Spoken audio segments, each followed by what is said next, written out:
Agora uma notícia que o site Nintendo Boy, que também é um site de notícias Nintendo, postou foi que a Engine Software, que é uma empresa que faz portes de jogos para o Nintendo Switch, portes como The Legend of Heroes, Trails of Cold Steel 3 e 4, que inclusive o 3 a gente tem análise aqui no canal, No More Heroes 1 e 2 e também o Scott Pilgrim vs. The World, que inclusive eu vou trazer gameplay em breve aqui para vocês também. Eles acreditam que um modelo mais potente do Nintendo Switch, vulgo Nintendo Switch Pro, né, ele pode nem mesmo ter o seu potencial total utilizado. Vocês sabem que muito se fala sobre um possível Nintendo Switch Pro que pode ser lançado aí de repente esse ano. Ainda é hipotético, ninguém sabe se realmente esse negócio existe, mas lembrando que houveram datamines aí recentes do último update de sistema do Nintendo Switch que o pessoal descobriu um novo modelo de Nintendo Switch ali nos códigos da Nintendo, ali com o codinome de Aula, né? Vocês devem se lembrar disso porque eu comentei aqui no Coelho News. Pois bem, basicamente o que o vice-presidente da Engine Software, né, ele falou, foi que na opinião dele, ele tá mais na contramão ali da galera que quer o Nintendo Switch Pro, ele acha que é meio desnecessário,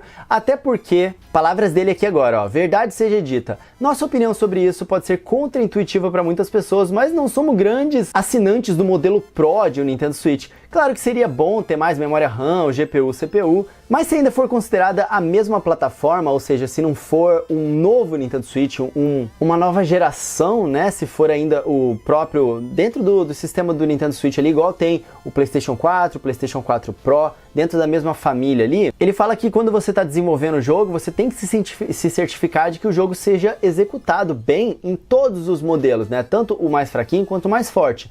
Então, por motivos de compatibilidade, o desempenho é avaliado nas especificações mais baixas. Aí eles falam que eles veem que sistemas atualizados, tipo o PlayStation 4 Pro, o poder adicional nunca foi realmente muito bem utilizado, né? A gente viu isso, por exemplo, até mesmo no Nintendo 64, que tinha aquele Expansion Pack. Alguns jogos necessitavam desse acessório para conseguir rodar direito, mas os jogos em geral, eles não foram melhorados por causa disso, e ele acredita que isso vai acontecer também com o Nintendo Switch, então meio que perde o propósito. Eu já não sei, né? Ele sabe mais do que eu, não vou aqui me meter a falar que o cara tá errado. Mas eu acredito que no caso do Nintendo Switch sim, pode existir uma melhoria se tiver um hardware um pouquinho melhor. Os jogos que forem tentar extrair melhor, né, essa potência, eles vão extrair. Agora, mesmo os jogos que estão no Nintendo Switch base, por exemplo, Doom, se eles são colocados em uma plataforma um pouquinho mais forte, eles já rodam um pouquinho melhor, porque eles têm, por exemplo, a resolução dinâmica, né? Quando o sistema está sendo forçado, o jogo ele diminui a resolução, e quando o sistema está mais tranquilo, menos inimigo na tela,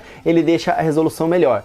Só do sistema ele não ficar tão atravancado a ponto do jogo precisar diminuir a resolução, já vai fazer com que a experiência de quem estiver jogando aquele jogo num sistema um pouco mais potente, jogue mais consistentemente com uma resolução maior. Então eu acredito que sim, tenha um ganho, mas como ele falou, não vai ser uma grande maioria dos jogos que vai querer extrair esse poder do Nintendo Switch Pro, sim. Então, vamos ver o que vai acontecer de fato. Eu não acho que vai ser uma nova geração de Nintendo Switch, não. Eventualmente, quando esse sistema vier, eu acho que realmente vai ser só um update ali, mas todos os jogos do Nintendo Switch vão continuar sendo portados e funcionando normalmente na versão base, né, do Nintendo Switch.